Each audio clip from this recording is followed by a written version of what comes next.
Hola, buen día. Bienvenidos y bienvenidos a la Biblioteca Nacional. Gracias por venir a este encuentro de cierre de Nuevos Investigadores, ciclo 2025. Queremos que se sientan muy bienvenidos y le damos la palabra a Guillermo David, director de Cultura de la Biblioteca Nacional.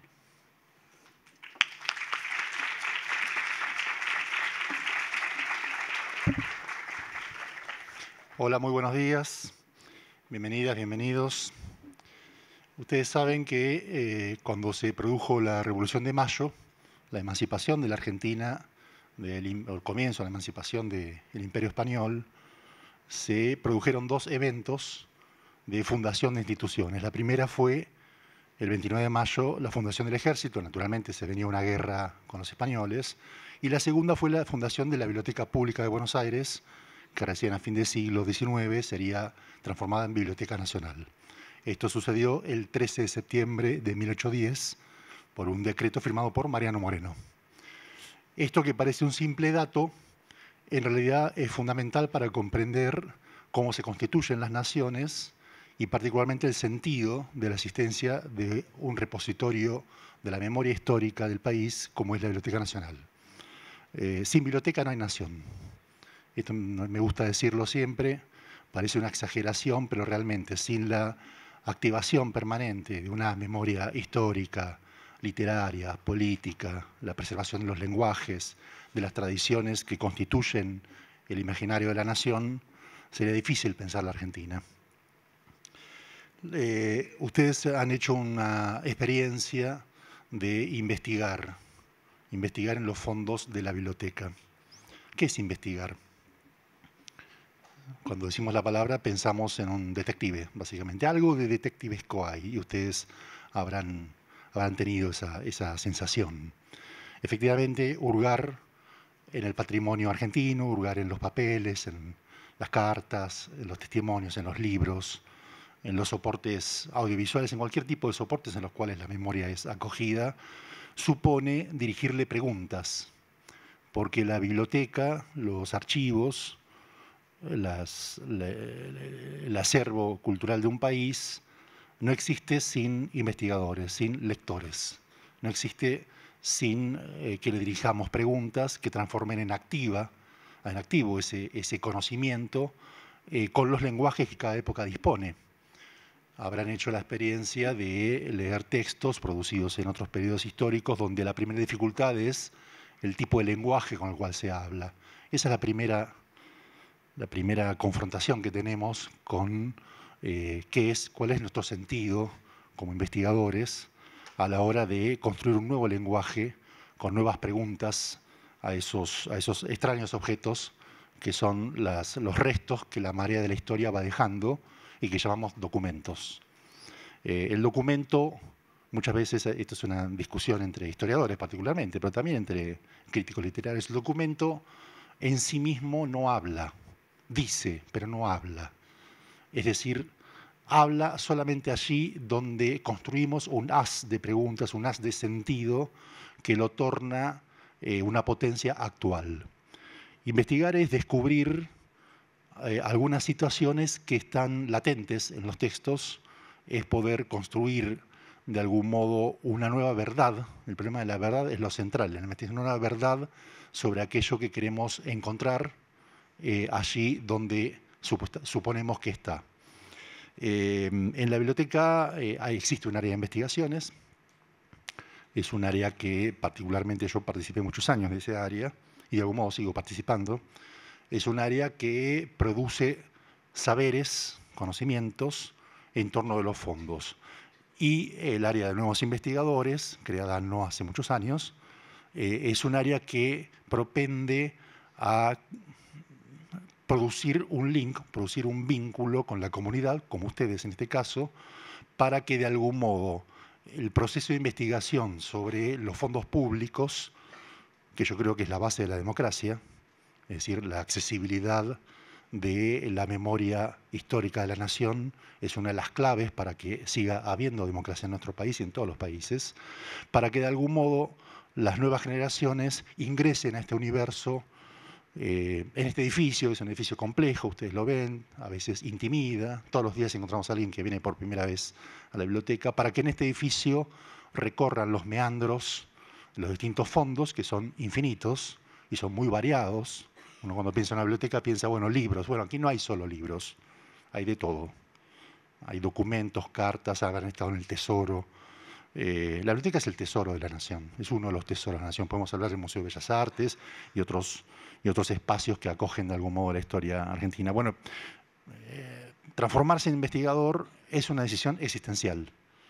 Es transformarse en un intelectual, una palabra que a lo largo de los siglos ha tenido distintos significados, genera también una especie de sombra o de pequeña distancia, y a veces tiene mala prensa, ¿no? El intelectual, ¿qué hace el intelectual? Bueno, el intelectual, entre otras cosas, investiga, escribe, habla, produce situaciones. Nosotros, entre una de las tantas situaciones que hacemos, ustedes habrán visto aquí en la entrada nomás, producimos exposiciones, donde tratamos de algún modo dar a conocer algunos de los elementos patrimoniales, libros, cartas, fotos, cuadros, para dar a conocer justamente su existencia. Muchas veces nos encontramos con que uno no sabe qué es lo que busca, porque uno no sabe qué es lo que hay, ¿no?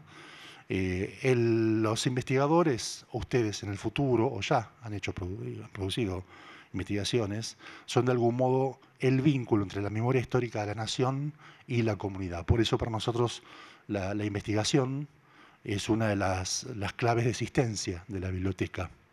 A veces la investigación puede ser bibliotecológica, puede ser histórico, literaria, puede abordar distintos ejes que son, como la vida misma, son infinitos, pero de algún modo plantean la decisión existencial de cada una de las personas que se abocan a este oficio intelectual de estar a la altura de esos documentos. Yo recuerdo cuando tenía algo de ustedes, cuando comencé a investigar, el encuentro con, me acuerdo en el Archivo General de la Nación, las cartas de Sarmiento. Es un impacto leer la letra de Sarmiento, ¿no? De puño y letra. Aquí, bueno, habrán visto, está el manuscrito de Cortázar, del Payador de Lugones, los libros de San Martín. Es decir, ese primer diálogo con el patrimonio me parece que es una de las claves que todos vamos a atesorar en nuestra alma para aquellos que nos transformamos en investigadores, en escritores, en intelectuales, en profesores. Es una de las claves a albergar a la hora de decir, asumo una responsabilidad. Ser investigador es asumir una responsabilidad para con uno mismo, pero sobre todo para con la carga histórico-cultural. Esto suena grandilocuente, pero efectivamente uno se transforma en el transmisor de un saber que es de todos, que es público, y tiene el derecho, pero sobre todo la obligación, de estar a la altura de esos textos. Por tanto, formarse, apelar a todos los dispositivos de enseñanza disponibles, sean universidades, institutos, bibliotecas, talleres, distintos espacios donde de algún modo se produce conocimiento. La instancia de descubrir el universo de la investigación me parece una instancia fundamental a la hora de constituirse, no solo como intelectuales, también como personas, porque como sujetos, como ciudadanos de nuestro país, tenemos también la responsabilidad de hacernos cargo de la historia que nos precede. De modo que, bueno, agradezco mucho a los compañeros y compañeras de este proyecto, de esta instancia, que hemos llegado a este momento donde de algún modo se les abre las puertas a los nuevos investigadores, y espero que muchos de ustedes se transformen finalmente en profesionales del tema. Muchas gracias.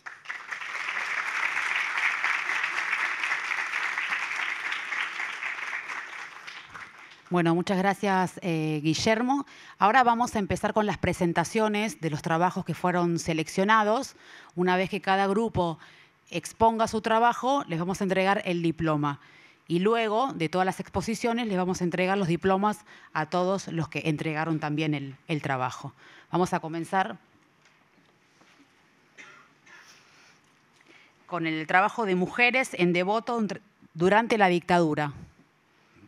Agustina Borda, Karina Santa Cruz, Mariela Valdés, Camila Valencia. El colegio es Nuestra Señora de Fátima. Bueno, buenos días a todos. Antes que nada, le queremos agradecer a la Biblioteca Nacional, al programa de Nuevos Investigadores y a todos los presentes por darnos este espacio tan importante para presentar nuestro trabajo. Nosotras somos Agustina Borda, Karina Santa Cruz, Mariela Valdés y Camila Valencia, y nuestro trabajo se titula Mujeres en Devoto durante la dictadura, condiciones de encierro, salud y reinserción social. Bueno, nuestra investigación trata sobre los derechos humanos durante la dictadura militar. Nos interesó hablar de este tema ya que nos dio curiosidad saber cómo vivían las mujeres en la cárcel de Devoto durante la última dictadura militar en Argentina. Queríamos entender no solo cómo fueron las condiciones de encierro, sino también cómo esas experiencias afectaron la salud psicológicamente, físicamente y mentalmente de las presas políticas y de qué manera pudieron reconstruir sus vidas después de recuperar la libertad. El tema nos conmovió ya que combina lo personal y lo político, y el por qué rescatar las voces de estas mujeres que estuvieron presas es también forma de mantener viva la memoria y reconocer su resistencia frente a la represión. La pregunta problema que guió a nuestra investigación fue cómo influyeron las condiciones de encierro y las políticas penitenciarias en la salud física, mental y en las posibilidades de reinserción social en las mujeres detenidas en Devoto durante los años 70. A partir de esta pregunta analizamos testimonios, documentos que nos ayuda a ver cómo el régimen carcelario afectó la vida cotidiana y la identidad de estas mujeres. Para realizar esta investigación trabajamos con fuentes primarias y secundarias. Nuestra fuente central fue una carta escrita por Charo Noemí Moreno, enviada de la cárcel de Devoto el 6 de marzo de 1977, conservada en la Biblioteca Nacional. Además, consultamos el testimonio en el video titulado Testimonio de Charo Noemí Moreno, archivado en la sección de archivos testimoniales del Programa de Derechos Humanos de la Biblioteca Nacional Mariano Moreno, que se publicó el 29 de junio de 2015, junto a la bibliografía especializada sobre dictadura, género y sistema penitenciario. Metodológicamente realizamos un análisis documental y una contextualización histórica que comparaba la correspondencia de Charo con estudios académicos sobre el régimen penitenciario. Usamos como base teórica la idea de Michel Foucault sobre el poder y la disciplina, del libro Vigilar y Castigar de 1975. Acá Foucault habla que en las cárceles no solo se castigaban, sino que también se creaban cuerpos dóciles a través del control. En el caso de Devoto, el régimen penitenciario no buscaba únicamente sancionar, sino también quebrar la identidad política y personal. La censura de cartas, los traslados, la maternidad en prisión, era un claro ejemplo cómo el poder disciplinario controlaba ni bien tanto el cuerpo como la comunicación. Sin embargo, donde hay poder también hay resistencia. Las mujeres se encontraron en la escritura, los afectos y solidaridad, formando forma de sostenerse y resistir. La carta de Charo es una muestra de eso. Para ella, la escritura fue una forma de refugio, como modo de supervivencia y un acto político. Esto nos permitió a nosotras analizar e identificar tres ejes principales. Como principal sería la salud física y mental, en cómo las condiciones de encierro afectaron profundamente a las mujeres por tanta violencia institucional. Como segundo, nosotros ponemos la reinserción social, el cómo el sistema penitenciario no ofrecía el acompañamiento real tras la liberación, lo que afectó el retorno a la vida civil. Y como último, ponemos la resistencia y memoria, en cómo, a pesar del intento estatal de aniquilar sus identidades, muchas sobrevivientes lograron refugiarse a través de la escritura, arte y la militancia. Bueno, En resumen, el caso de Charo Moreno muestra cómo lo íntimo y lo político se mezclan. Su carta se convierte en un testimonio que desafía el poder y deja un mensaje en la memoria colectiva. Para ir finalizando, este trabajo es un aporte pequeño pero necesario para seguir construyendo memoria, que las voces de las mujeres que pasaron por la cárcel de Devoto no se apaguen y sigan iluminándoles la historia. Bueno, y antes de terminar, nos queríamos tomar el atrevimiento y tampoco queríamos dejar de agradecerle a nuestro profesor Ernesto Gil, que fue el que nos acompañó, nos ayudó y nos entendió en este proceso que duró nuestro trabajo. Si bien lo hicimos por nosotras, también fue por él, porque fue el que nos trajo hasta acá y nos demostró con su confianza y su apoyo de siempre que valía la pena intentarlo. Así que muchas gracias, profe, y gracias a todos por escucharnos.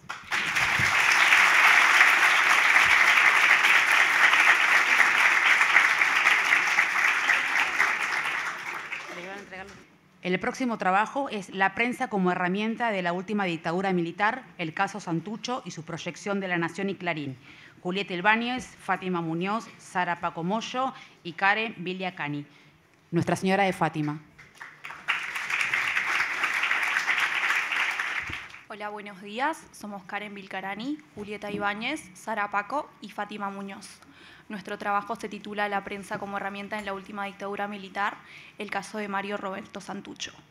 Para empezar, ¿quién fue Mario Roberto Santucho? Santucho fue un dirigente político y guerrillero argentino, fundador del Partido Revolucionario de los Trabajadores y comandante del Ejército Revolucionario del Pueblo. Nacido en Santiago del Estero en el 1936, dedicó su vida a la militancia revolucionaria para transformar la realidad social del país y fue asesinado en el 1976 tras un enfrentamiento con las Fuerzas Armadas. ¿Por qué elegimos este tema? Elegimos este tema porque nos llamó la atención la relación entre medios, dictadura y derechos humanos.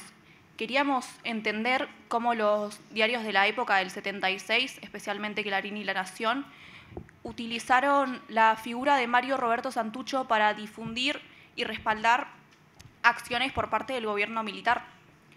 Nos llamó la atención más que nada que mientras miles de desapariciones eran ocultas, el caso de Santucho fue difundido ampliamente. Esto nos llevó a preguntarnos por qué algunos casos eran ocultos y otros no, y qué buscaba transmitir el régimen con esto. Bueno, nuestra hipótesis plantea que durante la dictadura militar los medios de comunicación fueron un instrumento clave para difundir el relato oficial. A través del control y la censura de la información, los medios publicaban solo aquello que beneficiaba al gobierno, construyendo una imagen de orden y seguridad que ocultaba la represión. En el caso de Santucho, por ejemplo, los titulares hablaban de dura derrota de la guerrilla o jaque mate a la subversión, presentando su asesinato como una victoria militar. De esa forma, los medios legitimaban la violencia del Estado y reforzaban la idea de que las Fuerzas Armadas estaban defendiendo al país. Mientras tanto, las desapariciones, torturas y secuestros no se mencionaban o se ocultaban por completo.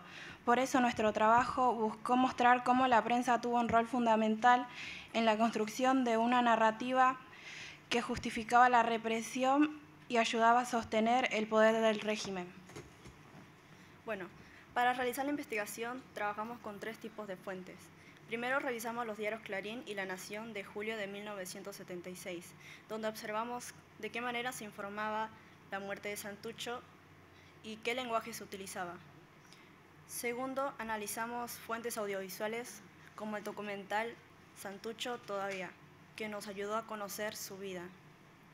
Y por último, leímos el libro Voces y Silencios de Saborido y Borrelli, que explica cómo los medios funcionaron como voceros del régimen militar.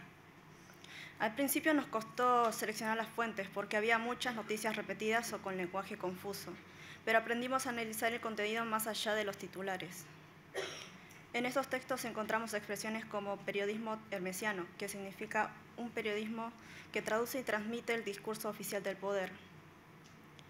Los autores muestran que diarios como La Nación y Clarín crearon un teatro de combate discursivo, dividiendo la sociedad en 2 bandos. Los argentinos, con valores occidentales y cristianos, y los otros, los subversivos y terroristas. Bueno, a partir de esta investigación comprendimos que la prensa durante la dictadura no fue solo un medio de información, sino una herramienta política que ayudó a construir sentido y justificar la represión hacia los que pensaban distinto. El caso de Santucho es un claro ejemplo de cómo la dictadura eligió qué mostrar y qué ocultar. Su muerte se usó como símbolo de triunfo, mientras miles de víctimas fueron silenciadas. Más allá de su figura como dirigente guerrillero, estudiar su historia nos permitió reflexionar sobre la importancia de la memoria, la libertad de expresión y el papel que tienen los medios de construcción de la verdad, lo que buscaban proyectar. Sinceramente, nosotras hasta la fecha no habíamos realizado investigaciones en bibliotecas, ni tampoco creíamos que íbamos a llegar a presentar nuestro trabajo. Consideramos que proyectos como Nuevos Investigadores son valiosos porque nos invitan a mirar al pasado con pensamiento crítico y a seguir preguntándonos cómo se cuentan las historias que forman nuestra memoria colectiva. Además, no llegamos a profundizar en algunos temas que nos hubiese gustado incluir, como el papel de otros medios del interior del país o cómo reaccionaban los lectores frente a estas noticias. Pero creemos que eso abre la puerta a seguir investigando y aprendiendo sobre el vínculo entre el periodismo, poder y memoria. Muchas gracias.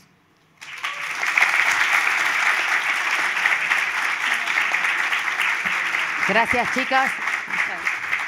Quería hacer una mención y agradecimiento a nuestro profesor Ernesto Gil por haber dado la oportunidad de este proyecto, de esta investigación y habernos ayudado en el recorrido del mismo. Y le queremos dedicar el diploma también a Ernesto. Yes. Muchas gracias, chicas. Ahí les vamos a entregar el diploma.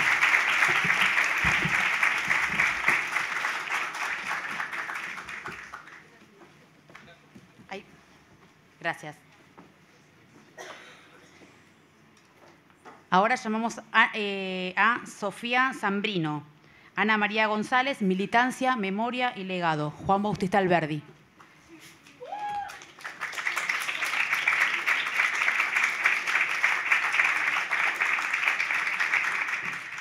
Buenos días, mi nombre es Sofía Zambrino y hoy voy a presentar mi investigación titulada Ana María González, Militancia, Memoria y Legado. Este trabajo busca reconstruir la historia de Ana María González, una joven estudiante del Colegio Normal Superior 10, estudiante de Magisterio y militante de Montoneros, asesinada por la Policía Federal el 4 de enero de 1977 con solamente 19 años, pocos años más que la mayoría de nosotros probablemente. La pregunta central que guió mi investigación es: ¿qué llevó a un estudiante a involucrarse tan profundamente en la militancia hasta el punto de entregar su vida por sus ideales, estar dispuesta a matar o morir simplemente por su ideología? Como hipótesis, planteo que sus decisiones estuvieron fuertemente condicionadas por la estructura jerárquica y rígida de Montoneros, donde la lealtad absoluta a la organización y la idea de un enemigo político eliminaban las elecciones personales. Ana María nació en 1956, en el seno de una familia católica, de clase media y extremadamente antiperonista. Fue una alumna responsable e inteligente, la cual con el tiempo se acercó a la militancia social, alfabetizando en villas y participando en otras actividades políticas. En 1976 participó en una acción armada contra el jefe policial Cesario Ángel Cardoso, padre de una amiga de su mismo magisterio, María Graciela. Este hecho marcó su destino, siendo perseguida, viviendo en la clandestinidad y muriendo en una casa de seguridad, la cual es un punto estratégico en la que los guerrilleros usaban como lugar de reunión, hospital, conseguían víveres, etc. Durante años su imagen fue demonizada por la prensa, ocultada por sus compañeros, sin poder contar su historia. Pero hoy su nombre está presente en la baldosa de la memoria frente a Normal 10, junto a otras desaparecidas, como por ejemplo...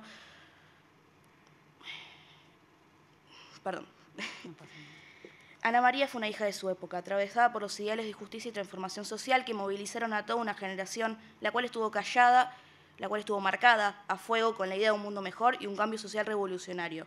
Comprender su historia implica mirar el contexto político de los años 70, marcado por la represión, la desigualdad y la esperanza de cambio, con una generación que buscaba diferenciarse enormemente de sus padres. Para realizar esta investigación, utilicé como fuente principal el libro de Federico Lorenz, Cenizas que te rieron al caer, publicado en 2017, además de archivos del periódico Crónica consultados en la Biblioteca Nacional, y el libro Montoneros, el mito de sus 12 fundadores, de Lucas Lanuse. También realicé una entrevista a Miguel Fernández Long, compañero de Ana María y dirigente directo de la misma. Visité el Archivo Nacional de la Memoria, ubicado en el predio del ex-ESMA, donde pude comprender mejor el contexto de violencia y represión de aquellos años. Con esta investigación no busco entenderla, Ana, no busco idealizarla ni condenarla, reconociendo las condiciones que la llevaron a actuar y el peso que tuvieron las estructuras políticas y sociales de su tiempo. Su historia nos invita a reflexionar sobre la memoria, la justicia y el compromiso social, especialmente desde la escuela, como espacio donde se construye conciencia y pensamiento crítico. Porque recordar no es justamente repetir el pasado, sino aprender de él para construir un futuro más justo y humano. Yo creo que la memoria no tiene que ser algo acrítico, no tienen que ser solo palabras, tiene que ser un intento de conocimiento. ¿Qué pasó con quienes querían transformar la realidad? ¿Qué les llevó y por qué querían hacerlo? Muchas gracias. Gracias. ¿Tu diploma?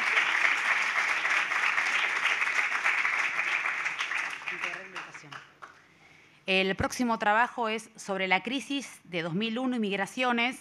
Agostina Fernández, Nayara Corazza y Gianfranco Catalán no pudieron venir hoy, pero el profesor Gastón Mazzaferro va a recibir los diplomas y los demás chicos de la Escuela Integral. Por favor, un aplauso para ellos.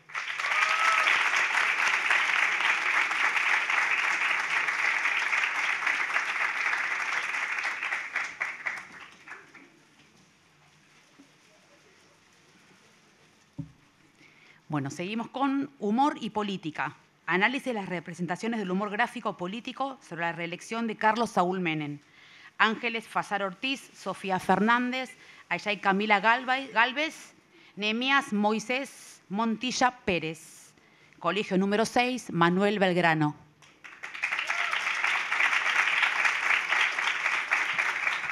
¿Qué tal? Buenos días. Mi nombre es Nehemías Montilla, estudiante del Colegio Manuel Belgrano, y junto con mis compañeras Sofía Fernández, Camila Galvez y Ángeles Fasanaro venimos a presentar nuestro trabajo. Empezaré por comentarles cómo surgió nuestra idea de investigación.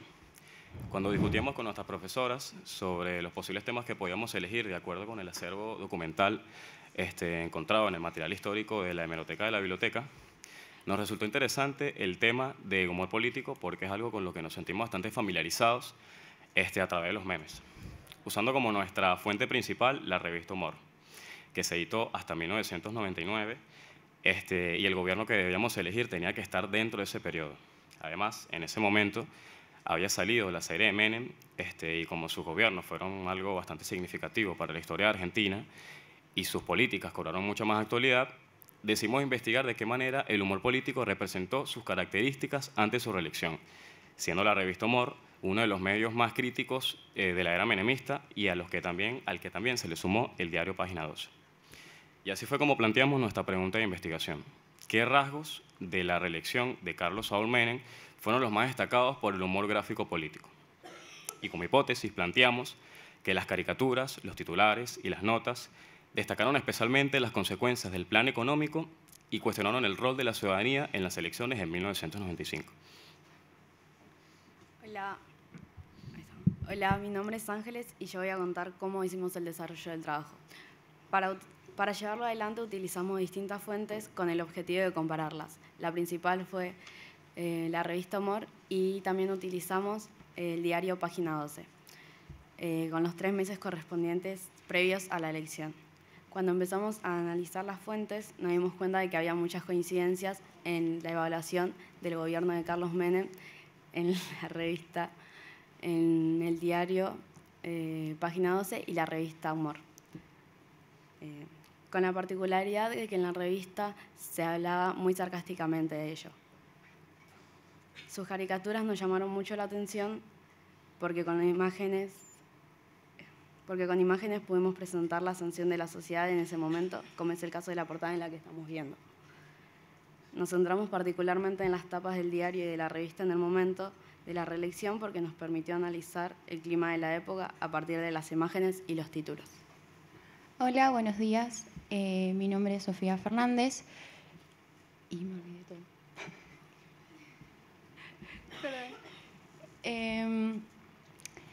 Luego de haber analizado las distintas fuentes que tuvimos con mis compañeros, llegamos a la conclusión de que la representación de la figura de Menem, los medios lo mostraban como un personaje muy polémico y carismático, pero que a la vez llamaba muchísimo la atención.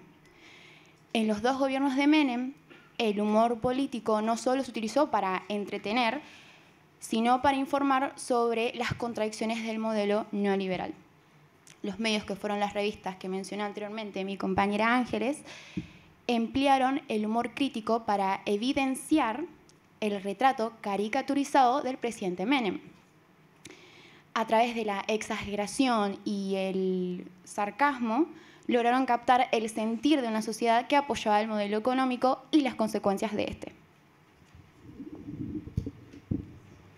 Hola, soy Camila y por último queríamos agradecer a Valeria y a Martín, responsables del programa Nuevos Investigadores, y al personal de la hemeroteca que nos proporcionaron el acceso fácil a las fuentes necesarias para la realización de nuestra investigación. Y también queremos agradecer a nuestras profesoras que nos acompañaron en conjunto con nuestra investigación, apoyándonos y trayéndonos a esta linda experiencia, que son Lorena de Citra y Belén Menéndez. Muchas gracias.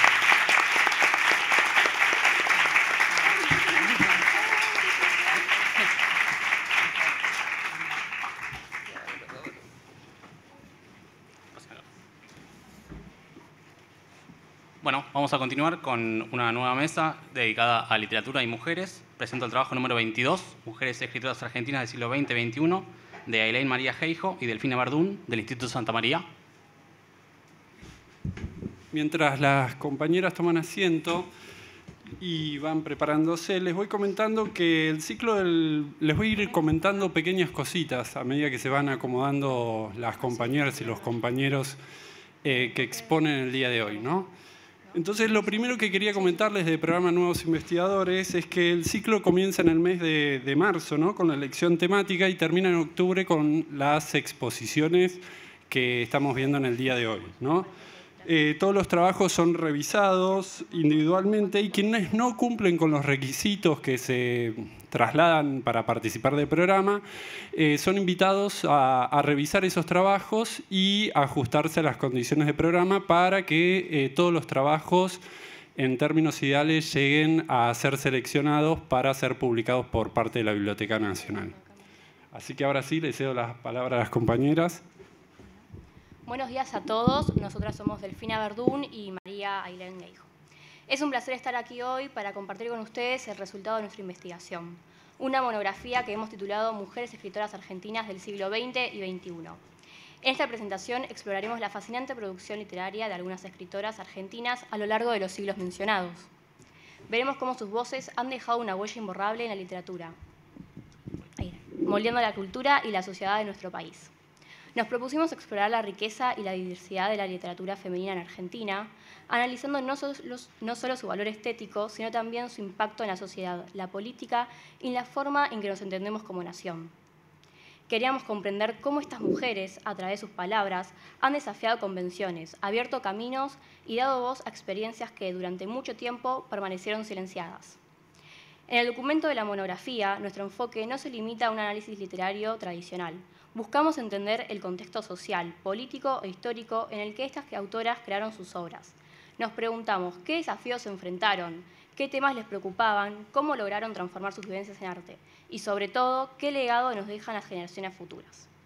En la siguiente diapositiva profundizaremos en algunos de los temas centrales que atraviesan la obra de estas escritoras y exploraremos el trabajo de algunas autoras claves que consideramos fundamentales para comprender la evolución de la literatura argentina femenina. Como pueden ver, esta diapositiva resume visualmente algunos de los temas centrales que encontramos en nuestra investigación. Hablamos de identidad, de género, de memoria y de política. Estos no son temas aislados, sino que están profundamente interconectados y se manifiestan de maneras diversas en la obra de las autoras que estudiamos. Por ejemplo, la identidad es un tema recurrente en la obra de Alfonsín Storni, una pionera de la poesía feminista en Argentina.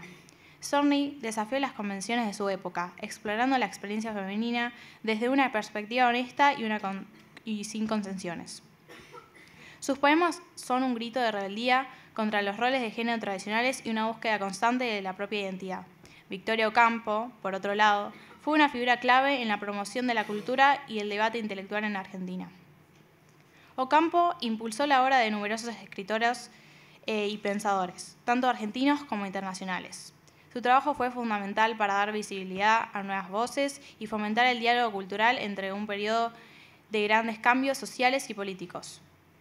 María Elena Walsh, por su parte, fue una voz fundamental para la infancia argentina. Sus poemas y canciones marcaron a generaciones de niños y niñas, transmitiendo valores como la libertad, la imaginación y el respeto por la diversidad.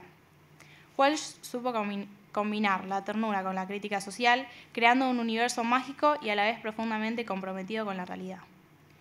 Autoras como Liliana Bodoc renovaron la literatura fantástica, incorporando elementos de la cultura latinoamericana y abordando temas como la identidad, la memoria y la lucha por la justicia. Finalmente, llegamos a Claudia Piñeiro, una autora contemporánea que utiliza el género político para criticar la sociedad argentina. Sus novelas son un espejo de nuestras contradicciones, nuestros miedos y nuestras esperanzas. Piñeiro nos invita a reflexionar sobre temas como la corrupción, la violencia de género y la impunidad, y lo hace de una manera que es a la vez entretenida y profundamente conmovedora. Cada una de estas autoras, desde Storni hasta Piñeiro, ha contribuido de manera única a enriquecer la literatura argentina y a dar forma a nuestra identidad cultural. El legado de estas escritoras es innegable. Han enriquecido la literatura argentina, visibilizando la voz de las mujeres y nos invitan a reflexionar sobre nuestra sociedad. Sus obras han trascendido las fronteras de nuestro país y han dejado reconocidas a nivel internacional. Han inspirado a nuestras generaciones de escritoras y han contribuido a crear un espacio más inclusivo y diverso en el mundo de la literatura. Los invito a descubrir y disfrutar de sus obras, a leer sus poemas, sus novelas, sus ensayos, a dejarse conmover por sus palabras y a reflexionar sobre los temas que plantean, porque al hacerlo no solo estarán disfrutando una experiencia estética, sino que también estarán conectando con una parte fundamental de nuestra historia y nuestra identidad. Muchas gracias. Por último, me gustaría agradecer a nuestro profesor de proyecto, Juan Martín Girard, que nos ayudó con esta investigación, al armar el Canva y a la producción de nuestra presentación. Muchas gracias.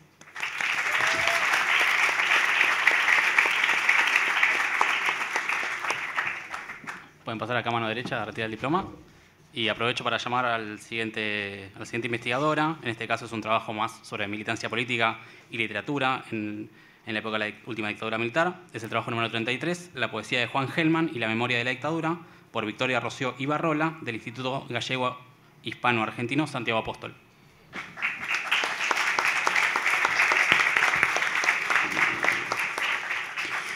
Bueno, mientras sube la compañera, yo les voy comentando que quienes participan del programa son invitados a acreditarse como investigadores de la Biblioteca Nacional.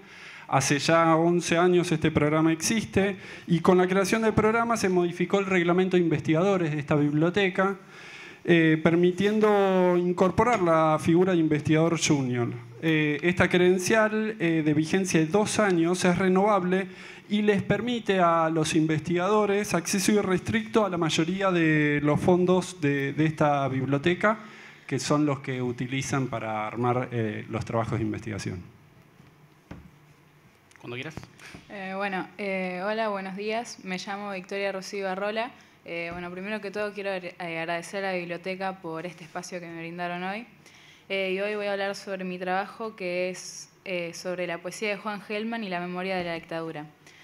Para contarles cómo llegué a la elección de este tema, primero tengo que decirles que había empezado con una temática mucho más amplia, que era la censura poética en la dictadura militar, y pensaba abordar no solo casos de Juan Gelman, sino también de otros escritores como Roberto Santoro, Paco Urundo y Diana Velesi. Pero cuando empecé a trabajar con las fuentes y a ver el proyecto, me di cuenta que era una fuente muy grande para el tiempo que yo contaba. También me di cuenta de esto cuando vine a la biblioteca para ver las 2 obras de los 2 tomos de Juan Gelman, que era el autor con el que había decidido empezar, y me di cuenta que eran 2 libros muy grandes que ya tenían mucho tiempo de análisis. En este sentido, una de las primeras cosas que aprendí con el proyecto de Jóvenes Investigadores es la necesidad de recortar, adecuar y seleccionar el corpus de trabajo dependiendo del tiempo. A partir de lo anterior, reformulé el objetivo de mi trabajo y fue examinar el último caso de la dictadura cívico-militar argentina que había marcado la poesía de Hellman. También quería contarles que elegí el tema de la poesía porque durante toda la historia la poesía siempre fue una manera de expresar las cosas que uno no siempre podía decir en voz alta, y en este caso los poemas de Hellman le dan voz a muchas personas que sufrieron en esta dictadura. En este sentido, yo entiendo a la poesía no solo como una forma de expresión subjetiva, sino también, y aún más con el caso de Hellman, como una activa intervención en la construcción de la memoria social. No obstante, si los libros de las poesías duermen en los estantes de la biblioteca, esta memoria también empieza a desvanecerse. Con lo cual mi intención con esta investigación también es contribuir a quienes lean, se acerquen a la poesía de Hellman para mantener viva la memoria. Para trabajar con las fuentes me acerqué a la biblioteca. En este sentido yo ya bien conocía la institución por visitas escolares, pero fue diferente la reacción y relación que pueden entablar con el espacio y con su personal como joven investigadora. Dediqué varios días de investigación, de lectura para los 2 temas de poesía de Juan Hellman en la sala de lectura central de la biblioteca. Después de la primera lectura, lo que hice para ordenar mi trabajo fue seleccionar poemas de Hellman de antes de la dictadura, durante la dictadura y tras esta. Dado que tenemos poco tiempo, quiero subrayar 2 características de su poesía que aprendí con esta investigación. En primer lugar, quiero destacar que me encontré con que, si bien la etapa más dolorosa de su producción coincide con los años de la dictadura y el exilio, no había una diferencia tajante en el tono poético de su obra. En efecto, uno de los aspectos que me sorprendió muchísimo al leer comparativamente estos textos fue la continuidad del tono de melancolía y angustia en sus versos antes y después del proceso dictatorial. Es decir, yo esperaba encontrar una diferencia abismal entre lo que era la poesía anterior y después de la dictadura. Pero sin embargo, lo que descubrí es que Hellman le da una nueva significación, una densidad y connotación sociopolítica a la presencia de las emociones de angustia y tristeza en sus poemas. En segundo lugar, quisiera destacar el impacto que tuvo la dictadura en la poesía de Hellman, porque no fue solo un ahondamiento en este tono triste. Encontramos también la aparición de una escritura sumamente empática con aquellos que estaban en la Argentina, con aquellos que no habían podido o no habían querido exiliarse. En este sentido aparece el tópico de la resistencia de los jóvenes y de las madres de desaparecidos y una construcción de una memoria poética sobre su lucha. Quiero destacar como uno de los aprendizajes más significativos que me brindó este proyecto el trabajo con las fuentes. Eso fue una experiencia nueva para mí, ya que en general en los trabajos prácticos que realizamos en la escuela son los profesores quienes seleccionan las fuentes con las que vamos a trabajar. Así que también entendí la importancia de poder elegir bien las fuentes de trabajo. Por otra parte, quiero agradecerles también a los que nos brindaron las charlas para explicarnos acerca de las partes de un proyecto de investigación y lo que conllevaba, ya que en la secundaria recién nos explican las partes en 5º año, con lo cual sé que esta información me va a servir para el año que viene. Para terminar, quisiera mencionar que algo invalorable de este proyecto es que incentiva nuestra curiosidad y nuestras ganas de seguir investigando y explorando nuevos archivos y fuentes. En este sentido, un desafío que me llevó es encarar en el futuro nuevas investigaciones ligadas con la literatura e incluso transmitir a mis compañeros la importancia de mantener viva la memoria de nuestro pasado histórico a través de hacer hablar a los textos literarios con nuestros propios trabajos.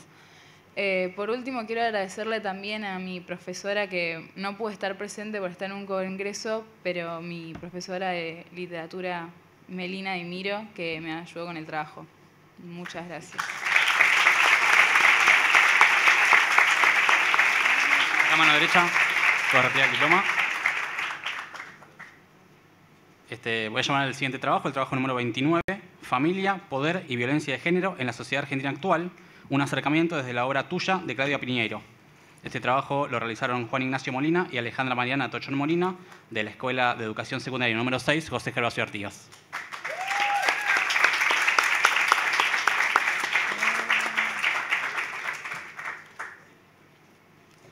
Bueno, Muy buenos días, ¿cómo están?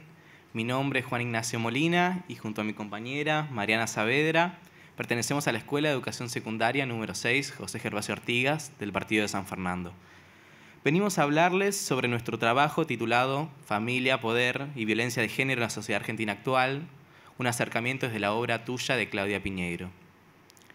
Esta novela retrata la vida de una familia de clase media atrapada en las apariencias. En ella se revelan el machismo, el conservadurismo y las mentiras que sostienen una falsa idea de normalidad. A través de un hecho trágico, un feminicidio expone la violencia y el control dentro de los vínculos.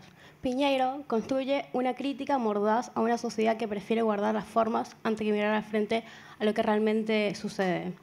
Luego de leer la novela, nos dimos cuenta que la autora refleja en ella distintos tipos de violencia hacia la mujer dentro del núcleo familiar.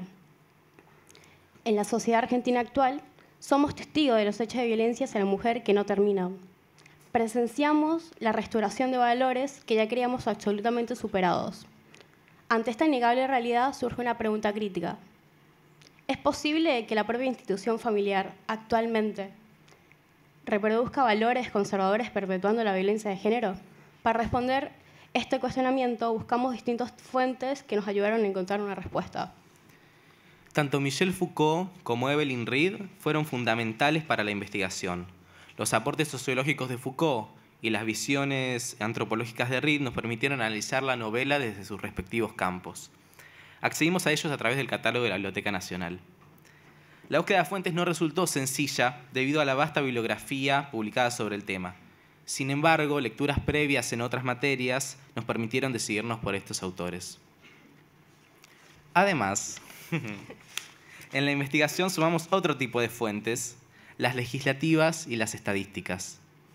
Con relación a la primera, tomamos del Boletín Oficial de la República Argentina el fin de la prórroga de la llamada jubilación de amas de casa, que beneficiaba principalmente a mujeres que no habían logrado realizar el pago a término de sus aportes previsionales. Esta nueva disposición no contempla el trabajo no pago realizado por muchas mujeres en el hogar, lo que determinará en un futuro una dependencia económica que ya parecía superada.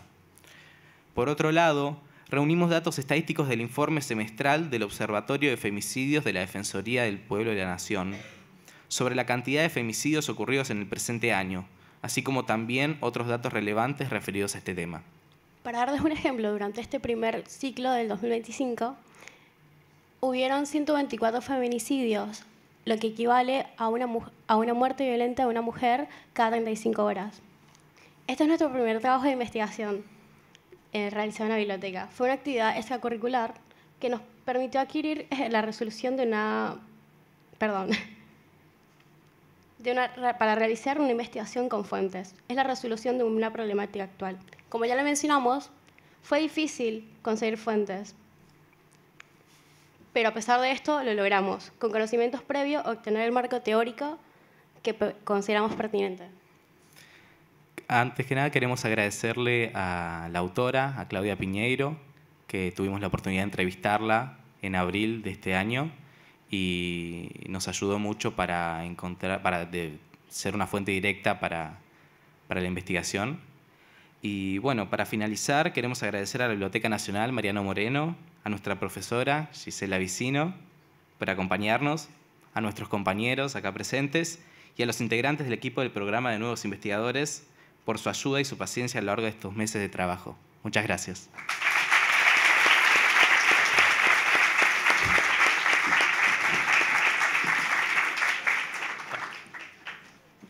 Bueno, aprovecho, voy presentando la siguiente mesa, que es un tema recurrente, el tema de Malvinas, el trabajo número 19, Voces en tiempos de guerra, el arte frente a Malvinas y la dictadura, de Victoria Otonelo, Melanie Rodríguez, Marina Clementoni y Paloma Ferrari, del Instituto San Marón.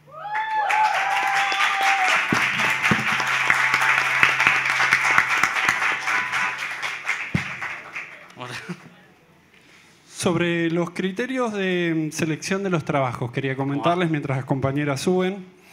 Los criterios de selección, la idea es que se seleccionan aquellos trabajos que respondan a una pregunta de investigación, que esa respuesta, ¿no?, esté fundamentada en el análisis de fuentes, que al menos 3 de esas fuentes sean del acervo documental de la Biblioteca Nacional, que puedan respetar la propiedad intelectual, esto es a través del citado, en este caso, y bajo el contexto de Nuevos Investigadores, utilizamos el citado estilo APA, y que respeten un estilo académico y que se adecúen a los estándares de la investigación, atendiendo a prácticas metodológicas y de redacción. Compañeras, adelante.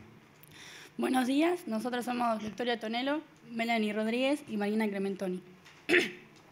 Bueno, nuestro trabajo se basó en demostrar de qué manera los artistas se manifestaron frente a la Guerra de Malvinas durante la última dictadura militar. Bueno, nosotras queríamos mezclar algo que nos gustara, como el rock nacional, con un hito en la historia argentina, como lo fue la Guerra de Malvinas. Buscamos otro punto de vista, ya que es un tema bastante recurrido, y por eso queríamos mostrar cómo es que hicieron los artistas para manifestar su opinión durante la represión que se vivió en la dictadura. En este trabajo nosotras analizamos canciones que ya habíamos escuchado antes, como No bombardeo en Buenos Aires y Los dinosaurios de Charly García, pero nunca habíamos profundizado en qué contexto habían sido escritas ni qué mensaje político podían llegar a tener. Letras que antes nos parecían simplemente simbólicas y no tenían ningún significado, pasaron a tener un fuerte mensaje de represión, manipulación mediática y un dolor social. Entre todas las canciones que analizamos, todas compartían la misma mirada crítica frente a la dictadura y las consecuencias que esta provocó. De este trabajo aprendimos cómo el arte, especialmente la música, sirvió para mantener viva la memoria y para acompañar a la sociedad en momentos difíciles. Detrás de cada canción y poema que analizamos, encontramos una historia, una posición política y un modo de resistencia. Aprendimos la importancia de la libertad de expresión y a comprender a la cultura como una forma de lucha y de reconstrucción colectiva. Con mis compañeras discutimos respecto a lo que nos había gustado de esta experiencia y todas coincidimos en que haber salido de nuestra zona de confort, como es el aula, fue algo súper enriquecedor. Además, cuando hacemos investigaciones o estudiamos, lo hacemos con el material que nos dispone el profesor. En cambio, en el programa de Nuevos Investigadores, tuvimos la oportunidad de elegir un tema que nos gustaba para investigar y venir a la biblioteca en busca de material. Trabajamos principalmente con diarios, algo que fue súper interesante porque eran diarios de 1982 que estaban conservados con mucho cuidado y que había que tratarlos con mucho cuidado. Estos diarios nos los brindaron de forma que venían de a quincenas y había muchísimas noticias, no solo de lo que nosotras buscábamos, sino también de cine, fútbol, publicidades. Vimos, por ejemplo, anuncios de productos, algo que nos sorprendía porque veíamos los precios de lo que era en ese momento y los cambios con la actualidad, o también la tecnología de los productos que eran publicitados para ese momento entonces, y ver la evolución a lo que hoy en día fue, en lo que hay, es algo que nos interesó. Sentimos que este proyecto nos abrió una puerta que no va a ser cerrada, ya que descubrimos un ambiente súper lindo y cómodo para venir a estudiar o hacer futuros trabajos. Si bien hasta principio de año habíamos trabajado con fuentes, nunca las habíamos utilizado como bibliografía ni aplicado el formato APA. En realidad, nunca habíamos hecho un trabajo de esta magnitud. Sin embargo, este año, de manera simultánea con esta monografía, en la materia metodología de estudio, metodología de la investigación, comenzamos una monografía individual de tema libre, enfocado en la historia. El proyecto Nuevos Investigadores nos facilitó mucho el proceso de investigación y la elaboración de la monografía individual, ya que utilizamos el contenido de la biblioteca como fuente para este trabajo, y aplicamos lo que habíamos aprendido sobre citación. Al momento de seleccionar las fuentes, tuvimos la dificultad de elegir cuáles nos convenían más, ya que había muchísimas relacionadas con nuestro tema, pero era imposible abarcarlas todas. Finalmente, decidimos centrarnos en la música, la literatura y los festivales de la época. Además, intentamos que las fuentes fueran variadas, poemas, canciones, fotografías, entre otros. De entre todas las opciones, nos quedamos con solo 14 fuentes, que igual son bastantes, así que imagínense cuántas habían al principio. Bueno, para finalizar, queríamos agradecer a la biblioteca por darnos este espacio y también a nuestra profesora Julieta Maeso por darnos el espacio en el aula para trabajar sobre esta monografía. Muchas gracias.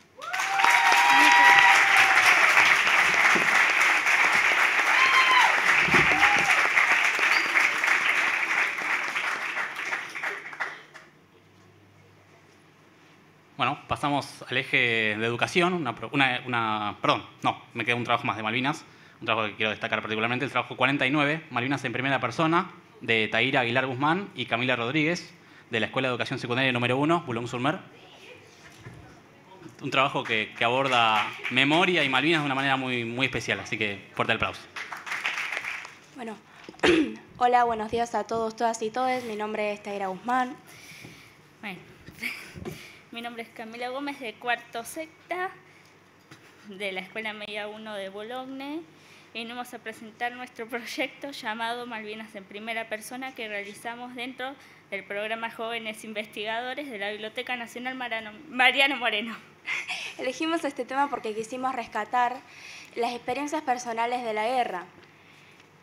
Quisimos humanizar la guerra y corrernos del relato que solo repite datos, fechas y estrategias militares. Quisimos acercarnos a las emociones, los miedos y las experiencias humanas de la guerra. Para eso trabajamos con cartas recuperadas del libro Cartas de la Guerra. Juan Terranova fue quien las recopiló y escribió el prólogo.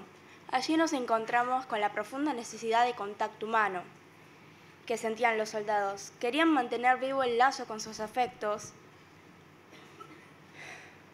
aunque fuera a través del papel.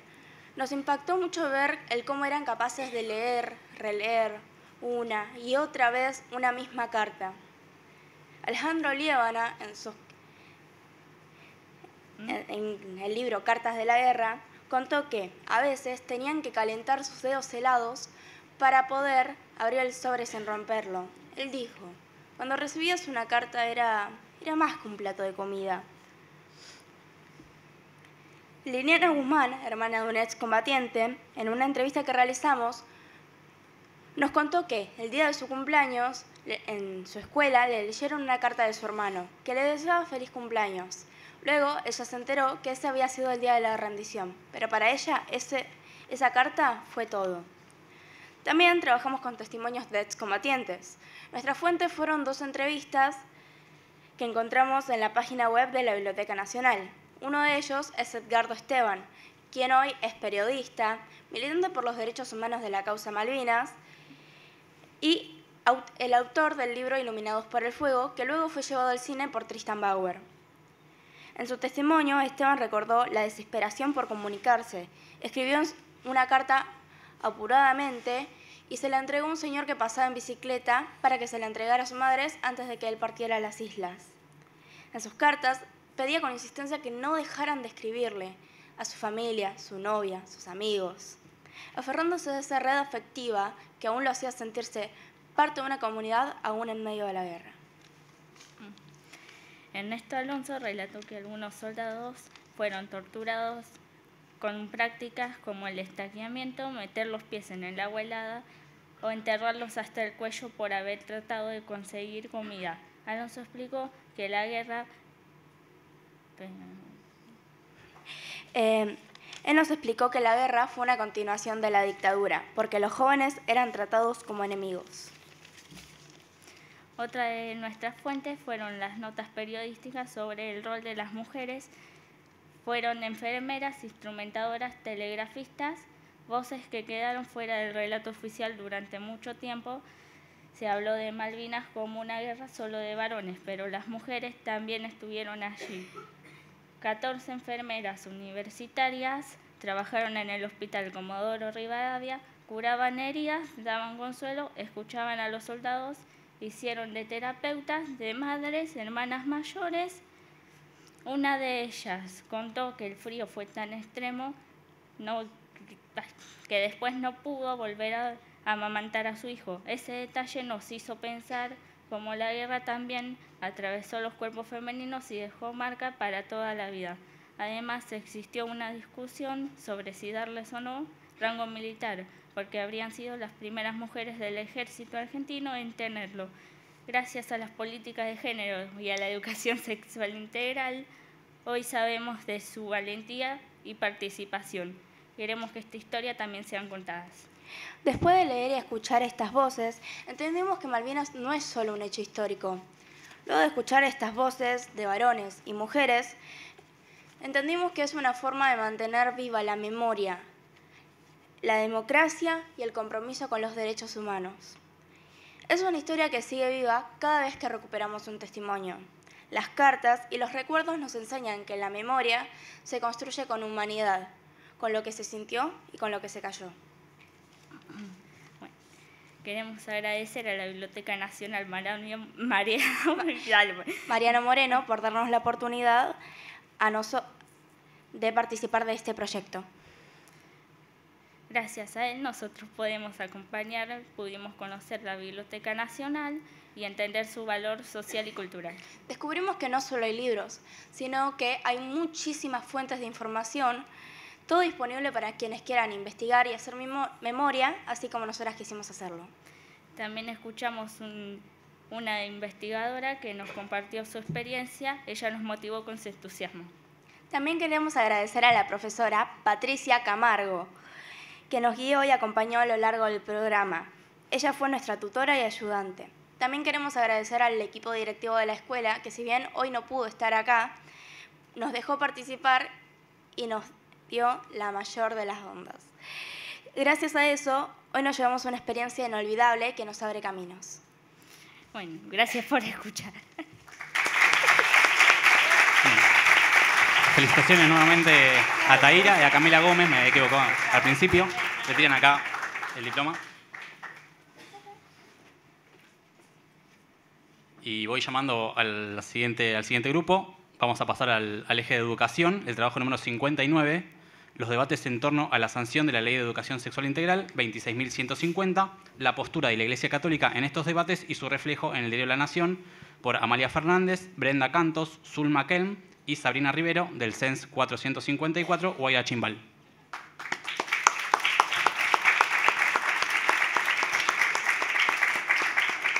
Mientras tanto, les voy comentando que a lo largo del programa se ofrecen capacitaciones en recorte temático, estrategias de búsqueda de fuentes, uso del catálogo de la biblioteca, selección de fuentes, cuidado de material, manejo de material, herramientas para evaluar la calidad y pertinencia de fuentes, herramientas teóricas para armar un plan de investigación, citado estilo APA y redacción de texto expositivo, explicativo o argumentativo.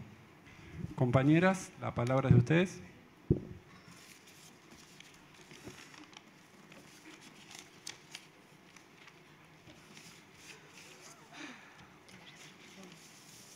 Bueno, buenos días a todos.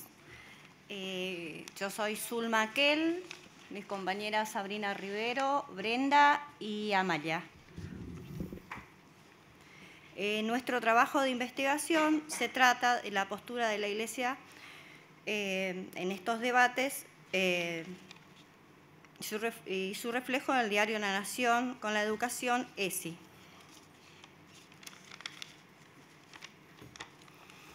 Este año se cumplen 19 años de la sanción de la ley 26.150 de educación sexual integral, por la cual todos educados tienen derecho a recibir educación sexual integral por los establecimientos educativos públicos de gestión estatal y privada, en las jurisdicciones nacionales, provincial de la Ciudad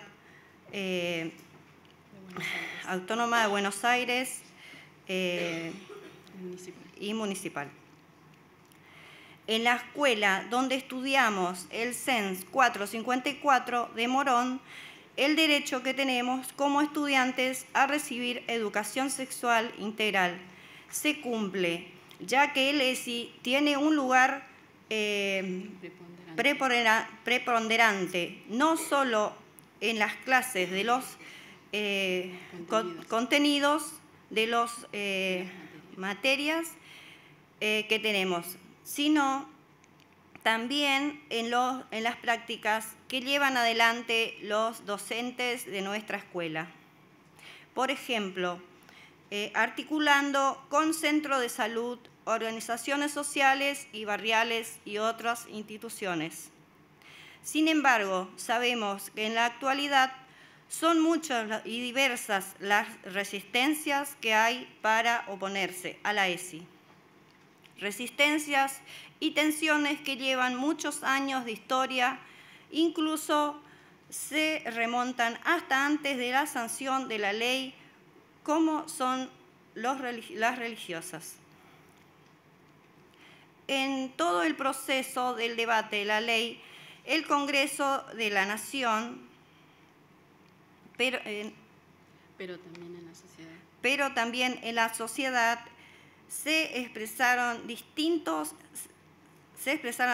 posturas con respecto a la incorporación de la educación sexual en el cambio educativo. Una de ellas fue que tomó la Iglesia Católica en la institución de gran relevancia a la sociedad argentina.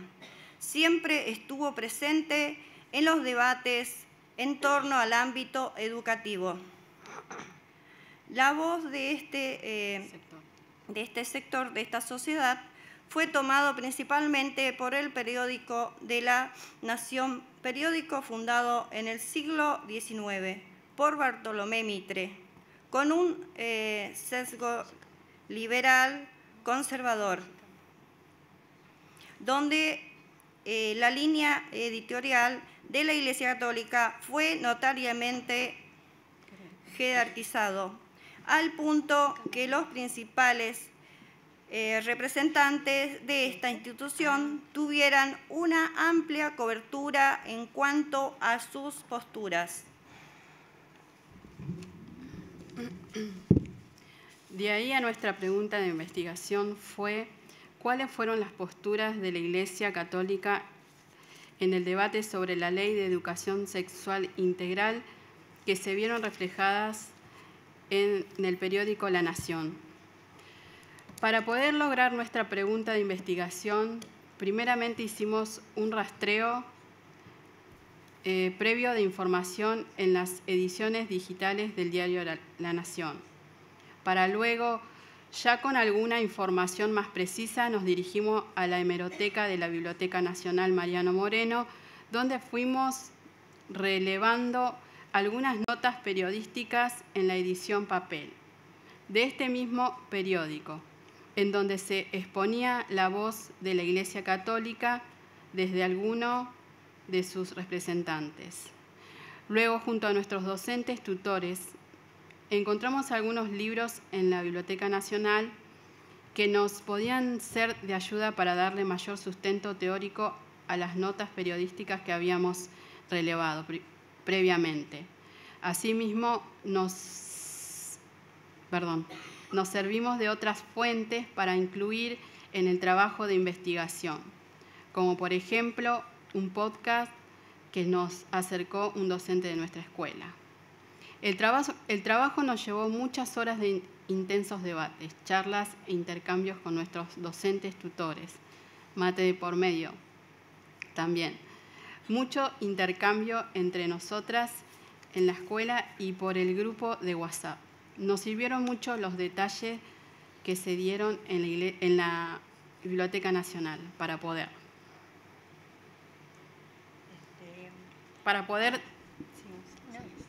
Dice, si bien nuestra investigación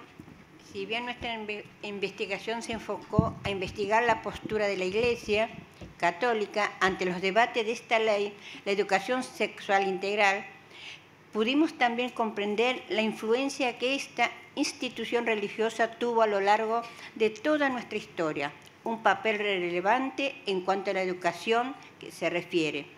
De acuerdo a lo que fuimos investigando en la Biblioteca Nacional, en particular el texto referente en los periódicos relevantes, pudimos observar que la educación sexual y la sexualidad en particular fue un ámbito permanente de tensión y debate entre la Iglesia Católica y el Estado, incluso desde la sanción de la primera ley educativa del 1420 impulsada por Domingo Faustino Sarmiento.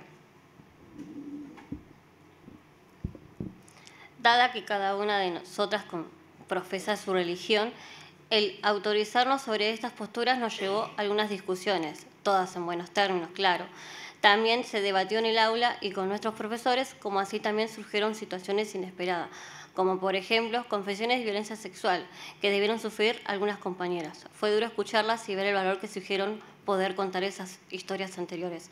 Esas situaciones nos llevaron a comprender la importancia de la educación sexual y de que ésta sea un derecho para todos y todas los estudiantes sin importar las edades. Consideramos que la sanción de la Ley de Educación Sexual Integral fue un avance en cuanto a derechos necesarios para nuestro desarrollo como persona, en la medida que nos permite el autocuidado y el cuidado de los y las otras, no solo en los aspectos biológicos, sino también en lo psicológico y en nuestras relaciones sexuales y afectivas. La sanción e implementación de la ESI es favorable para concientizar, educar y prevenir situaciones no deseables, fomentando relaciones basadas en el aspecto y la igualdad. Queríamos agradecer, para finalizar, el apoyo de nuestros profesores, Gustavo y Gabriela Medina, que no pudo venir, por acompañarnos en esta información y por ser un soporte en todo, porque la verdad que nos costó un montón. Y también a nuestra directora que hoy nos acompaña en nuestra presentación, Carla Robles. Y nada, también a la biblioteca por darnos este espacio para hacer este proyecto y darnos la experiencia de hacer una investigación por primera vez. Y nada, muchas gracias. Gracias.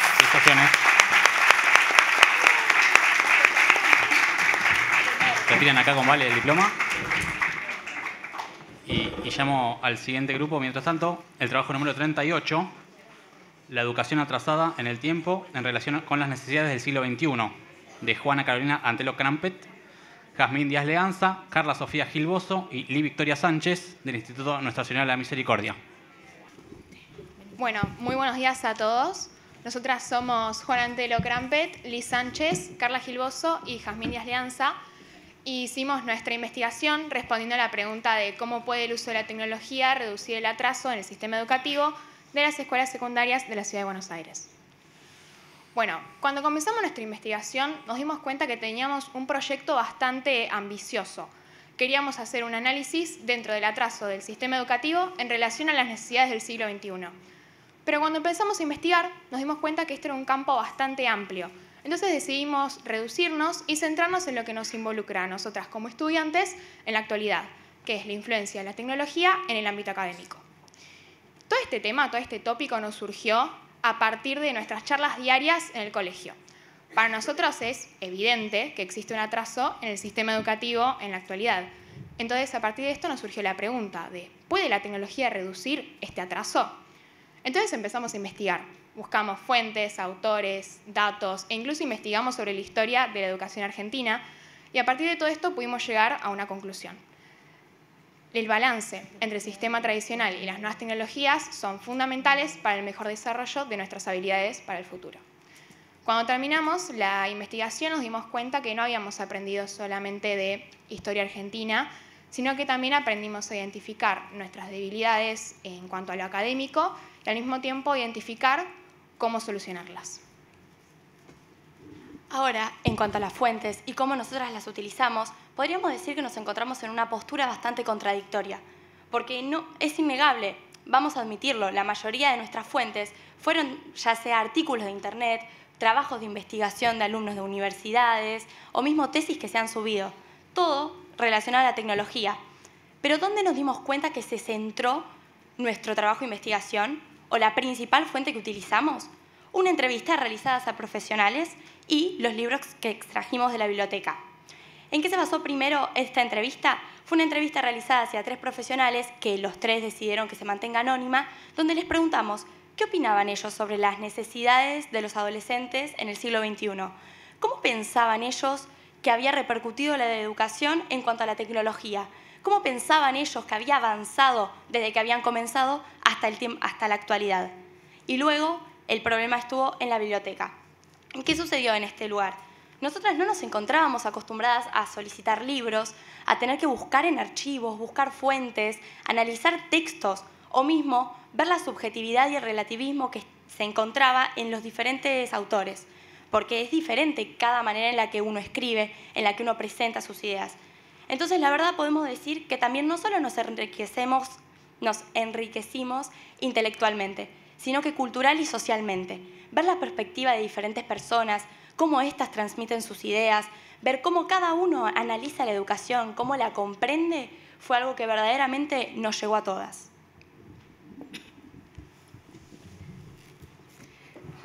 Les vamos a hablar también de nuestra experiencia al ser el primer trabajo de investigación que realizábamos. Como dijo anteriormente Juana, podemos notar que la experiencia fue no solamente enriquecedora, sino que también nos hizo valorar muchísimo el tiempo que tomamos para ver qué clase de autores íbamos a tomar como parte de nuestra investigación. También, en un punto, tuvimos que decidir cuáles fuentes de todas la gran variedad que teníamos al hablar de educación íbamos a seleccionar para nuestro trabajo. Y no solamente elegimos aquellas que nos eran beneficiosas a la pregunta-problema o a la hipótesis que queríamos plantear, sino también aquellas con las cuales nosotras, como alumnas hoy en día o como personas pertenecientes al sistema educativo, vimos reflejados en la educación. No solo en nuestro colegio, sino también en la experiencia de profesores o también en cómo personas cercanas a nosotros, pertenecientes a otros colegios o a otras instituciones educativas, se vieron también reflejados.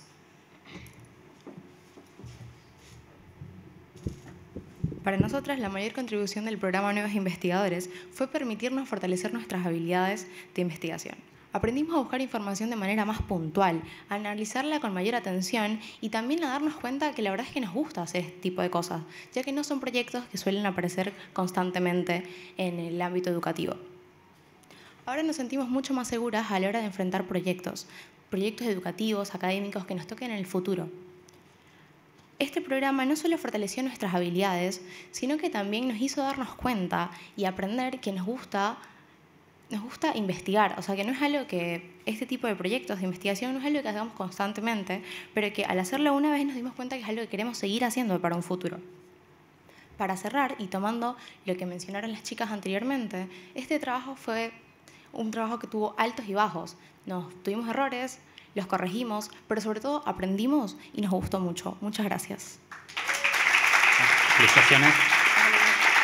Pasen acá a la derecha a retirar.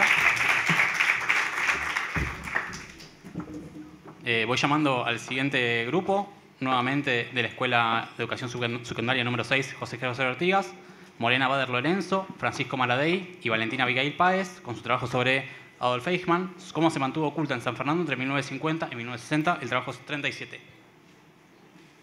Mientras las compañeras suben al escenario, les voy comentando que Nuevos Investigadores mantiene un cuadernillo de trabajo que se entrega el primer día del programa y que acompaña todo el ciclo. Entre otras cosas, está elaborado bajo los estándares que propone el Marco para la Alfabetización Informacional de Educación Superior, elaborado por la Asociación de Bibliotecas Universitarias y de Investigación. Entonces, una vez que estén acomodados, los invito a tomar la palabra.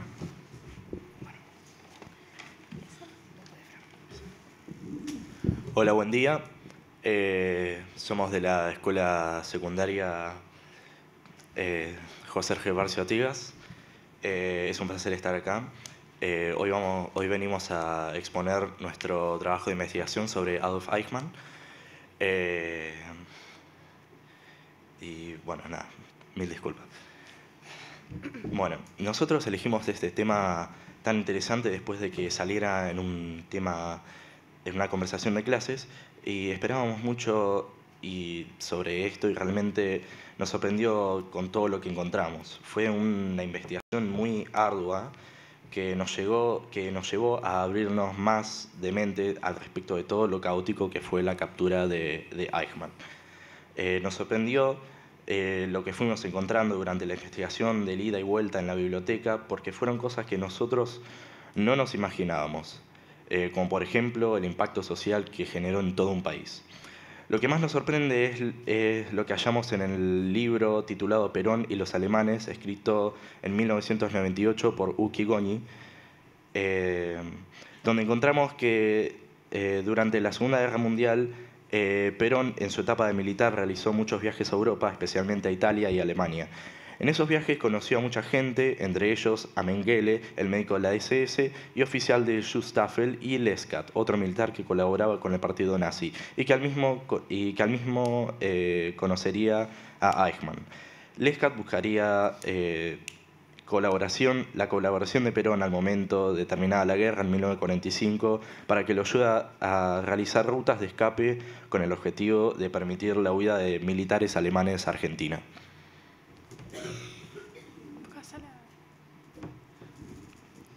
Aunque ya habíamos trabajado con fuentes antes, esta realmente fue la primera vez en que trabajamos con fuentes de forma más formal, digamos. Así, teniendo que buscar libros, un montón de fuentes en internet, de distintos lados. También venir y hablar, o sea, con un lenguaje académico, todo armado más así. No habíamos venido antes del proyecto a la biblioteca, por lo que eso también fue loco, aprender a moverse, aprender a buscar, investigar. Nos pareció súper interesante como grupo y nos emocionó un montón la investigación.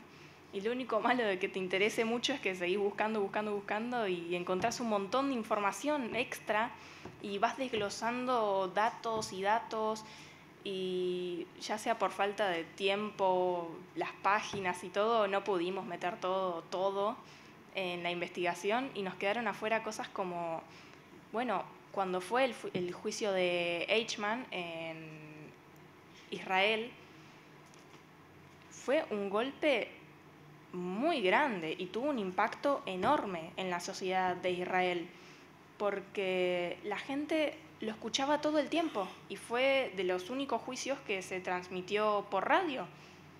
Y todos lo escucharon y hubo negocios que cerraron para que la gente vaya a escuchar el juicio. Saber que él había estado oculto acá en Argentina con tanta libertad fue un golpe durísimo. Y bueno, eventualmente su ejecución es algo que se sigue recordando por mucha gente grande todavía en Israel y hay testimonios y entrevistas que lo cuentan, acordándoselo. Otra cosa que sí pudimos meter en el trabajo y que fue súper interesante fue que él, en el momento de que llegó a Argentina, no vino directo a Buenos Aires, sino que primero pasó por una quinta ubicada en Tucumán, específicamente puesta para ocultar nazis que venían de Alemania o de otras partes del mundo, y después de estar un tiempo ahí sí siguió su camino directo a San Fernando, Buenos Aires. Es muy interesante investigar, la verdad, y aprender tanto más de un tema tan interesante como este es tremendo. Bueno, nunca antes, reitero, como dijo mi compañero, nunca antes habíamos trabajado con la biblioteca y ni bien se nos presentó la oportunidad, dijimos, bueno, perfecto. La verdad que fue una investigación muy grata. Perdón.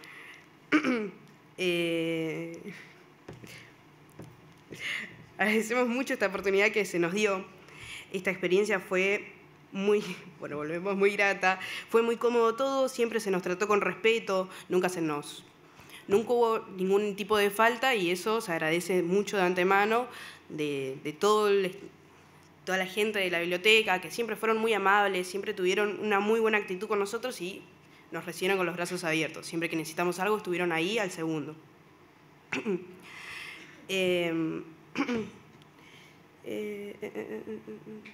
Y bueno, tuvimos mucha suerte con la investigación, ya que teníamos muchas fuentes y nosotros nos quedamos con 7 fuentes.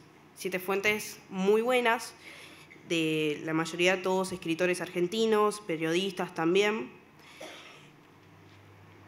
que de opinión personal, que el mejor fue Álvaro Aboz, Eichmann en Argentina, que era un escritor que, dio una información muy grande y es muy extenso ese libro, es muy bueno, les recomiendo leerlo. Fue todo muy bueno, supimos manejarnos bastante bien.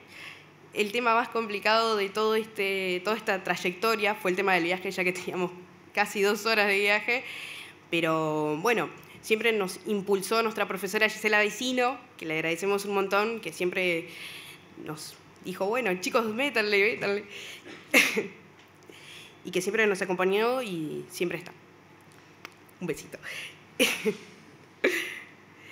Y la verdad que sí, fue una experiencia muy completa, muy buena, fue una investigación realmente cómoda y que creo que hablo por compañeros de que lo volveríamos a hacer. Sí. Y bueno, muchas gracias. Claro, muchas gracias también a los de nuevos investigadores, a Martín y Gustavo más que nada, por siempre resolver las dudas, cualquier cosa que les preguntábamos, al toque respuesta, nada, unos genios. Sí. Y los de la biblioteca también, todos. Bueno, muchas gracias. Acá Valeria les entrega el diploma. Y vamos a pasar a un personaje un poquito más feliz, esta vez de ficción, el trabajo número 42, Detrás del Eternauta, el final de Oesterheld y un declive en Juan Salvo, de Catarina Sol Medina, Abril Rocío García, Nicole Liz Papazo Maqués y Sofía Daniela Lecadito Puente, del Colegio Marista La Inmaculada.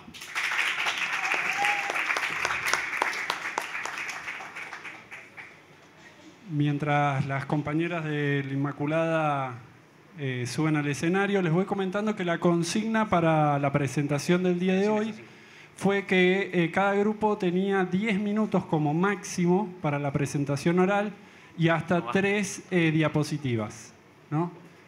Como para que vayamos entendiendo el tiempo que nos fue rigiendo, ¿no? En la selección de los trabajos. Hay muchos trabajos que quedaron seleccionados, pero que hoy no están siendo compartidos con ustedes, pero así toda la biblioteca va a publicar todos los trabajos que fueron seleccionados. Compañeras.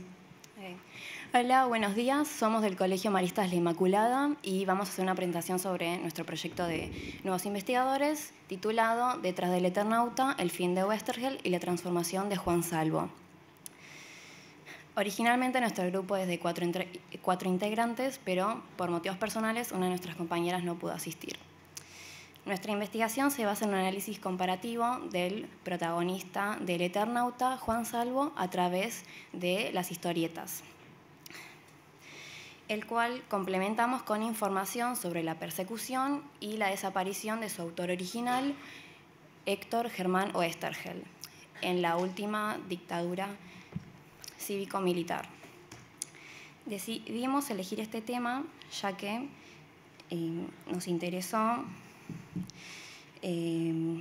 abarcar con mayor profundidad la historia del Eternauta luego de su hit audiovisual y la historia detrás de sus creadores. Bueno, para nuestra investigación de fuentes decidimos utilizar como fuentes primarias el Eternauta 1 y 2 y un libro que viene en conjunto con estas dos historietas que se llama Todo el Eternauta, la edición integral. Estos 3 materiales tienen como autor principal a Héctor Germán Oesterheld y asimismo decidimos utilizar un libro que para nosotros fue fundamental, que sería La Argentina Premonitoria, de Claudio Moraín, el cual nos brindó datos, información, testimonios útiles que consideramos relevantes para nuestro análisis. También en cuanto a las fuentes secundarias que utilizamos, recurrimos a información de contexto sobre la persecución y posterior desaparición de Oesterheld, sumado con revistas y diarios digitales y páginas web confiables, en las que una de ellas nos brindó El Eternauta 3, de Alberto Óngaro, que nos dio otra perspectiva acerca de la evolución del personaje principal, que fue Juan Salvo. Bueno, también queríamos hablar sobre nuestra experiencia en la biblioteca, que podemos decir que fue una oportunidad mucho más que enriquecedora y que estamos bastante satisfechas con el poder haber vivido una experiencia educativa acá. Disfrutamos de poder conocer al ABN y utilizar las fuentes que nos brindaron. Además de que nos pareció enriquecedora la información obtenida en la experiencia, ya que nos permitió tener un panorama más extenso sobre los temas que abordamos y datos que no conocíamos inicialmente. No queremos dejar de agradecer a quienes nos ayudaron en la realización del trabajo y nos brindaron el espacio necesario para poder obtener las fuentes, tanto nuestras profesoras Jimena López y Andrea Udim, y organizadores del proyecto Nuevos Investigadores, de la Biblioteca Nacional.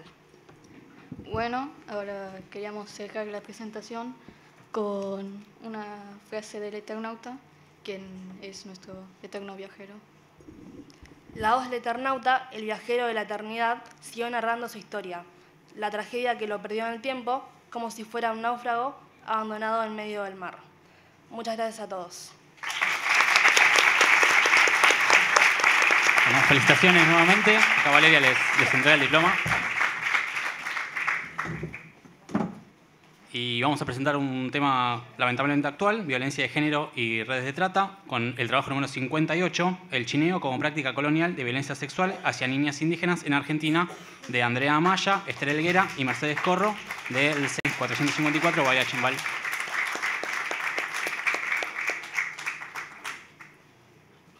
Bueno, mientras la compañera sube al escenario, les comento entonces, las compañeras, que en Nuevos Investigadores lo que trabajamos en definitiva es la capacidad para saber cuándo y por qué y qué información se necesita, dónde y cómo encontrarla, cómo evaluarla, cómo utilizarla y cómo comunicar de manera ética.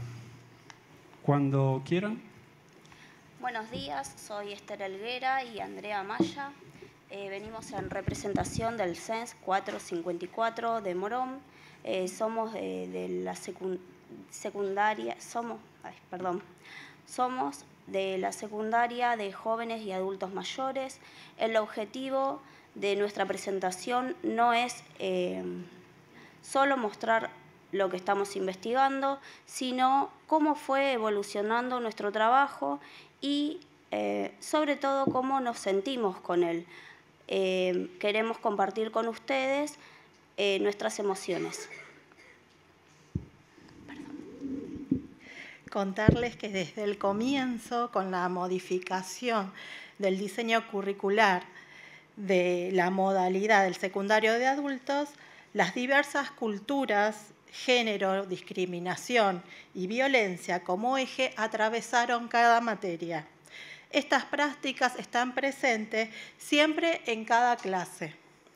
Debatimos, analizamos y nos propusieron hablar de estas prácticas impuestas desde el colonialismo y que llegan hasta nuestros días.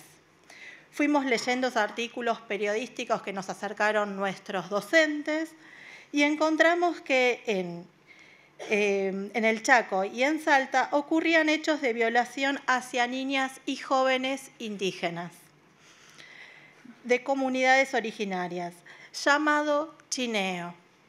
Y esto denunciado por organizaciones de mujeres. Se llenó el salón de preguntas, como qué es el chineo, de dónde viene este nombre, se relaciona con la China que está presente en la obra del Martín Fierro de José Hernández. ¿Por qué en Buenos Aires no se habla de esto? Surgió la inquietud y la duda. Luego la curiosidad hizo que investigáramos más sobre el chineo. Es una práctica de violencia sexual grupal hacia jóvenes y niñas indígenas y que dichas costumbres las llevan hombres criollos, sobre todo en la provincia de Salta y Chaco. Hace muchos años que esta práctica colonial se la interpreta como cultural y no violación. Luego de charlar, debatir este tema, llegamos a la elaboración de la pregunta-problema. ¿Por qué el chineo es una práctica colonial de violencia sexual hacia mujeres indígenas? En este trabajo que venimos a presentar a ustedes y a la Biblioteca Nacional Mariano Moreno, intentaremos responder estas preguntas que nos fuimos haciendo a lo largo de y el objetivo nuestro es darle visibilidad y mostrar lo aberrante de esta práctica. Recurrimos a varias fuentes.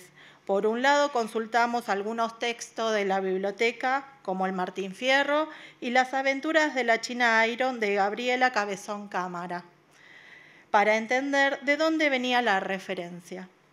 El término china o quienes llamaban chinas. Entendimos en qué momento histórico comenzó a ser utilizada la palabra china. como forma despectiva a mujeres y a niñas de origen indígena, pobres y hasta incultas. También recurrimos a la hemeroteca de la biblioteca con el objetivo de buscar información en diarios de tirada nacional, Página 12, Clarín, Nación, para ver si estos comunicaban algo sobre el chineo. Si bien en Internet pudimos ver información en ediciones digitales de estos diarios, cuando fuimos a buscar en formato diario o papel, nos encontramos que no estaban presentes.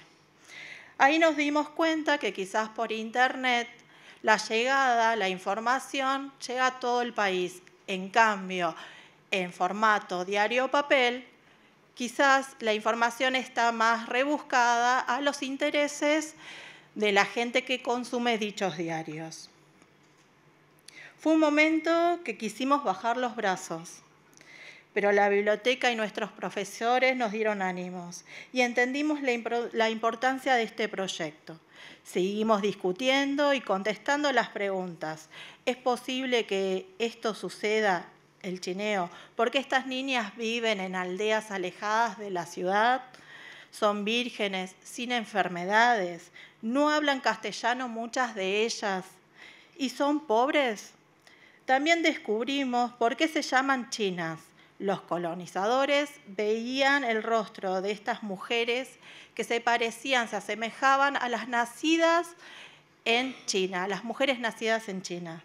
Entonces de ahí viene chinear, verbo que significa violar a niñas indígenas, chinitas. Esto también lo explica Moira Millán, fundadora del Movimiento de Mujeres y Diversidades Indígenas por el Buen Vivir. Entendimos que estos hombres criollos blancos disfrazaban esta práctica aberrante con prácticas culturales. De acuerdo con la investigación de Ana Rodríguez Flores, los orígenes del chineo se remontan con la conquista colonizadora de España, llamada chinas despectivamente a las jóvenes y niñas indígenas o mestizas. Chinear era el acto de tener relaciones con estas niñas y no importar el no de ellas. Chineo como palabra que define a estos hombres que les gusta chinear. Comprendimos que esta palabra representa la marca racial de género donde las mujeres de pueblos originarios son asociadas a una cosa, como criaturas no humanas o menos que humanas, disponibles para el trabajo o los deseos sexuales de estos hombres. Aquí, en este punto, no lo podíamos creer. Algunas lloramos y otras empatizamos con estas niñas. También pudimos notar que es un patrón de poder, dominación, superioridad de los europeos hacia los conquistados. Una dominación social, universal, como en lo sexual. Discriminación por los rasgos nativos, imposición de cultura y religión. El recorrido que hicimos nos permitió comprender qué es el chineo. Es una práctica que ocurre en algunas provincias del norte de nuestro país que son parte de la historia y de la cultura que hemos naturalizado. Desvalorizar a la mujer como china y con ella hacer lo que se quiere y después dejarlas como si fueran una cosa. Haber participado del programa Nuevos Investigadores nos permitió realizar esta investigación colectivamente. Comenzamos sin saber qué era el chineo. Nos asombramos, lloramos, empezamos a hablar en el colegio con nuestras familias, hicimos encuestas, pasamos por muchas sensaciones. Se mezcló la investigación con historias personales. No fue fácil investigar y visibilizar este tema. Por último, quiero proponerles, invitarlos a ver estas imágenes unos segunditos y reflexionar y desear juntos que esto no suceda nunca más. El chineo no es una práctica colonial, el chineo es violación. Gracias a la Biblioteca Nacional Mariano Moreno, a nuestros profesores y directivos. Gustavo, gracias por la oportunidad. Y Sala, gracias por el respeto. Muchas gracias, chicas. Las invitamos al diploma. No, de nada.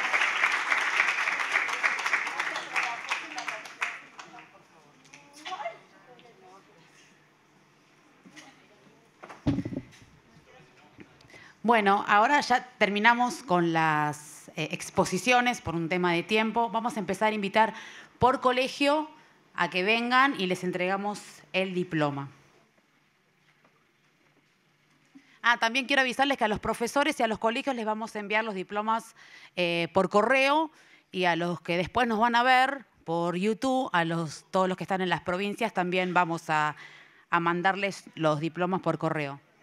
Bueno, muchas gracias por estar presentes. Un aplauso para todos. Los esperamos el año que viene.